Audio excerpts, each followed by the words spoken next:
आज मैं कामाक्षी सिंह आपको सुनाऊंगी हरिशंकर परसाई द्वारा लिखित एक व्यंग राम भरोसे का इलाज। काका यथास्थान बैठे थे। मुझे देखा तो पूछा, क्यों हातिम साहब, करा दिया उस भ्रष्ट शिवशंकर का तबादला? मैंने कहा, काका वह हो ही नहीं सका। काका बोले, मैं जानता था तुमसे किसी का भला नहीं हो सकता। अरे पहले तबादले के सिद्धांत समझो, तब उसमें हाथ डालो।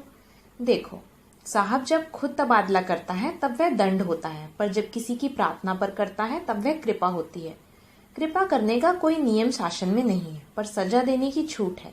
तुम कोशिश करके शिवशंकर को सजा दिलाओ तो तबादला हो जाएगा। सजा क्यों दिलाओ? सजा उसके भले के लिए दिलवाओ। उससे कहो कि वह आज से लगातार 3 दिन साहब के बंगले के सामने खड़ा होकर उन्हें गालियां दे। जब साहब उसे डांटने आए तब अपना नाम और पद बता दे। साहब गुस्से से कहेगा, बदमाश, मैं तेरा ट्रांसफर कर दूंगा। दूसरे दिन शिवशंकर का तबादला हो जाएगा। मगर काका कहीं साहब और कुछ नहीं करेगा, कर ही नहीं सकता। ये बड़े बड़े अफसर बेचारे बहुत कमजोर होते हैं, ये तबादले से ज्यादा कुछ कर ही नहीं सकते। अगर ये कहे कि तुम्हें मार डालूंगा तो समझो कि ये तबादला करेंगे। पर काका शिवशंकर गाली देने की हिम्मत नहीं कर सकता। सो मैं जानता हूँ वह पैसा खाता है ना। गाली वही दे सकता है जो रोटी खाता है। पैसा खाने वाला सबसे डरता है। जो सरकारी कर्मचारी जितना नम्र होता है वह उतने ही पैसे खाता है। शिवशंकर को कुत्ता काट खाए तो उसे भी गाली नहीं देगा, कहेगा, स्वान श्रेष्ठ, काट लिया तो कोई बात नहीं, पर मेरी रिपोर्ट मत कर देना। अच्छा, तबादले का दूसरा सिद्धांत है, जो जहां ठीक काम कर रहा है उसे वहां से हटाना। अंग्रेजों के जमाने से जनता और सरकार में दुश्मनी का संबंध चला आ रहा है ना। जो ही ऊपर के अधिकारियों को मालूम होता है कि कर्मचारी अच्छा काम कर रहा है और उससे जनता को फायदा है, त्यों ही उसका तबादला करा दिया जाएगा। तुम शिवशंकर की तारीफ किसी अखबार में छपा दो, उसका ट्रांसफर हो जाएगा। काका ने एक आंख बंद करके मूंछ का एक सफेद बाल पकड़ा और झटका दिया। आंखों में आंसू आ गए पर बाल न उखड़ा। गमछे से आंसू पोंछते हुए बोले, बुढ़ापे का एक एक बाल रुलाता है। मैंने कहा, इससे तो अच्छा है उस तरह फिरवा लें। वे बोले, नहीं, मूंछों से चेहरा रौबदार होता है, रौब से आदमी बड़ा होता है। अगर रविंद्रनाथ वैसा सुंदर रेशमी चोगा ना पहनते तो क्या इतने बड़े कवि माने जाते? शरद चंद्र ने मामूली धोती कुर्ता पहना तो नतीजा भी भुगता। बंगाल के बाहर अपनी जिंदगी में तो जा नहीं पाए। खैर छोड़ो इस रूपक रहस्य को, तुम्हें काम बताता हूँ। वह जो राम भरोसे खोमचे वाला है ना, वह सख्त बीमार है, रात से बेहोश है। 2-3 आदमी उसे लेकर डॉक्टर के पास गए हैं, मगर उन लोगों का भरोसा नहीं। उन पर उसकी उधारी है। वे तभी तक उसके साथ हैं जब तक वह बेहोश है। उसे होश आते ही वे छोड़ भागेंगे। तुम पर अगर उसकी उधारी नहीं हो तो तुम उसके इलाज का प्रबंध करा दो। मैं अंदाज से अस्पताल पहुंच गया। बरामदे में 2-3 पड़ोसी भरोसे को फर्श पर लिटाकर बैठे थे। मैंने उसे हिलाया, वह बोला नहीं। फिर पुकारा, भरोसे, जरा होश में तो आओ, देखो कौन आए हैं, सब उधारी वाले तुम्हारे आसपास इकट्ठा हैं। फिर भी उसने आंखें नहीं खोली। सामने से मुझे हरिराम मास्टर आते दिखे, मगर हरिराम तो 4-5 साल पहले मर चुके थे। मास्टर मेरे पास आए, बोले, पहचाना? हाँ कुछ मगर। हाँ मैं वही हूँ, हरिराम मास्टर। इधर फाटक पर बिना इलाज के मर गया था ना, अब प्रेत बनकर इलाज कराने आया हूँ। मगर ये लोग प्रेत का इलाज भी करते हैं? करते हैं, इनके हिसाब से देखो कई नाम लिखे रहते हैं। जिनके लिए दवा स्टोर से निकल जाती है वे वास्तविक आदमी नहीं होते, प्रेत होते हैं। मेरे मरने के बाद इन लोगों ने मेरा नाम रजिस्टर पर चढ़ा लिया और खर्च बताने लगे। अब मैं खुद आ गया। मास्टर ने कहा, इस भरोसे के मरने में कितनी देर है? क्या पता, इसे तो अच्छा कराने लाए हैं। तो दौड़ धूप करो, डॉक्टरों के पीछे पड़ो, ऐसे तो ये सृष्टि के अंत तक पड़ा रहेगा। देखो फाटक के बाहर वे मरीज हफ्ते से पड़े हैं, अभी तक उनकी जांच नहीं हुई। मैं सामने सुपरिटेंडेंट के कमरे में घुस गया। बिना पूछे घुस जाने से वह समझा कि यह ऐसा आदमी है जिसे यह हक है। वह नम्र हो गया, बोला, कहिए क्या आज्ञा है? मैंने कहा, एक तो शिकायत है। फाटक पर कई दिनों से मरीज पड़े हैं मगर उनकी जांच नहीं हो रही है। सुपरिटेंडेंट ने चश्मा निकाल कर रख दिया और मुझे नंगी आंखों से देखा। वे अंदाज लगा रहे थे कि मैं कमरे से बाहर फेंक देने के काबिल हूँ या जवाब देने के काबिल। मैं जवाब के काबिल निकला। वे मुझे समझाने लगे, देखिए आपका ख्याल गलत है, उनकी जांच तो हो रही है। इसे हम प्राथमिक जांच यानी प्राइमरी इन्वेस्टिगेशन कहते हैं। यह जरा टेक्निकल चीज है। बाहर मरीजों को पड़े रहे रहने देकर हम उनके रोग की जांच करते हैं और उन मरीजों को छांटते हैं जो इलाज के लायक हैं। इनमें जो ज्यादा बीमार है वे तो मर ही जाएंगे। उनकी चिकित्सा में जनता का पैसा क्यों बर्बाद किया जाए। जो कम बीमार हैं वे ऊब कर घर लौट जाएंगे। जिन्हें इस अस्पताल में घुसने की गुप्त सुरंगें मालूम है वे उनसे भीतर घुस जाएंगे। अब जो बचेंगे वे सच्चे मरीज होंगे, इनका इलाज होगा। मैंने कहा, यह वैज्ञानिक पद्धति मुझे मालूम नहीं थी, आम लोगों को नहीं मालूम। लोग अज्ञानवश शिकायत करते हैं। मगर एक बात तो बताइए, अस्पताल में घुसने के लिए सुरंगें भी हैं? हाँ हाँ, कई सुरंगें हैं, पर वे गुप्त हैं। उनमें फाटक लगे हैं जिनमें ताले जड़े हैं।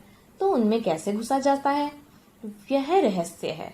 यहाँ बताने का हुक्म डॉक्टरों को नहीं है, घर पर बताया जाता है। मैंने कहा, एक मरीज मैं भी लाया हूँ, उसकी हालत खराब है। उसे यहीं बरामदे में मरने दूं या घर में? जहाँ आपकी इच्छा हो, दोनों जगह सुविधे हैं। मैंने उसे भर्ती कराने पर जोर दिया तो डॉक्टर ने मुझे एक फॉर्म दिया, कहा इसे भर दीजिए। फॉर्म में कई बातें पूछी गई थी। कुछ प्रश्न ये थे, मरीज क्यों अच्छा होना चाहता है? उसे इलाज कराने का क्या हक है? मरीज से या उसके सहायकों में कौन कौन डॉक्टर डरते हैं और क्यों डरते हैं? मरीज की चिकित्सा ठीक करने से डॉक्टरों का क्या फायदा होगा, ना करने से क्या नुकसान होगा? ऐसे 5 बड़े आदमियों के नाम लिखो जो चाहते हैं कि मरीज स्वस्थ हो जाए।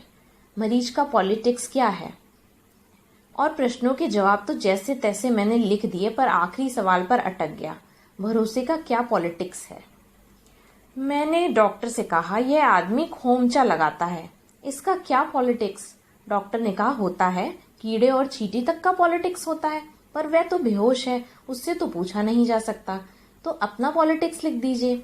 अस्पताल में AM और D दल हैं, आप किस दल के हैं? इन दलों के राजनीतिक सिद्धांत क्या हैं? एक दूसरे को उखाड़ना। ये दल किसी महापुरुष ने बनाए थे? सरकार ने ही बनवाए हैं। मंत्रिमंडल ने अपनी एक विशेष बैठक में तय किया था कि जैसे हमारे बीच 2 गुट हैं, वैसे ही शासन के सब विभागों में हो जाना चाहिए। हर सरकारी कर्मचारी से फॉर्म भरवाया है कि वह किस गुट का है। मैंने पूछा, आप किस गुट में हैं? डॉक्टर ने जवाब दिया, मैं तो M गुट में हूँ। तभी तो D गुट ने पिछले महीने मेरा तबादला करा दिया था। मैं 2-3 स्टेशन ही पहुंचा था कि M गुट ने मेरा तबादला कैंसिल करा दिया। मुझे रेलगाड़ी में ऑर्डर मिला और मैं दूसरी गाड़ी से लौट आया। यह स्टेशन पर उतरा, तब तक D वालों ने फिर तबादला करा दिया था। मैं फिर गाड़ी पर चढ़ गया। तीसरे स्टेशन पहुंचते ही फिर कैंसिल होने का ऑर्डर मिल गया और मैं लौट पड़ा। इस तरह लगभग 1 हफ्ते तक मैं यहाँ से तीसरे स्टेशन तक जाता और लौटता रहा। तब तक M गुट जोरदार हो गया था और मैं यहीं रह गया। मैंने कहा, डॉक्टर साहब, मैं तो ना M का हूँ ना D का, पर राम भरोसे को M गुट में होना चाहिए, वही लिख देता हूँ। फॉर्म भरकर मैं दूसरे कमरे में गया। वहाँ एक डॉक्टर ने फॉर्म देखा और कहा, अच्छा M वाला है, इसका डॉक्टर तय करिए, पैसा उछालिए। चित M पट D। मैंने पैसा उछाला, D निकला। डॉक्टर ने कहा, मरीज M गुट का है, डॉक्टर D गुट का है, बोलिए इलाज कराना है या नहीं? मैं डॉक्टर का इशारा समझ गया, पर कोई दूसरा रास्ता नहीं था। मैंने उसे एक वार्ड में भर्ती करा दिया। मैंने देखा वार्ड के आसपास मरीजों के रिश्तेदार डंडा लेकर पहरे दे रहे हैं। एक डंडाधारी से पूछा, डंडा लिए क्यों खड़े हो? हमारा साला यहाँ इलाज करवा रहा है, उसकी रखवाली कर रहे हैं। उसे किससे डर है? डॉक्टरों से। यह वार्ड D वालों का है। अगर इधर कोई M वाला डॉक्टर आ गया और उसकी छाया भी किसी मरीज पर पड़ गई तो M वाले डॉक्टर उसे मर जाने देंगे।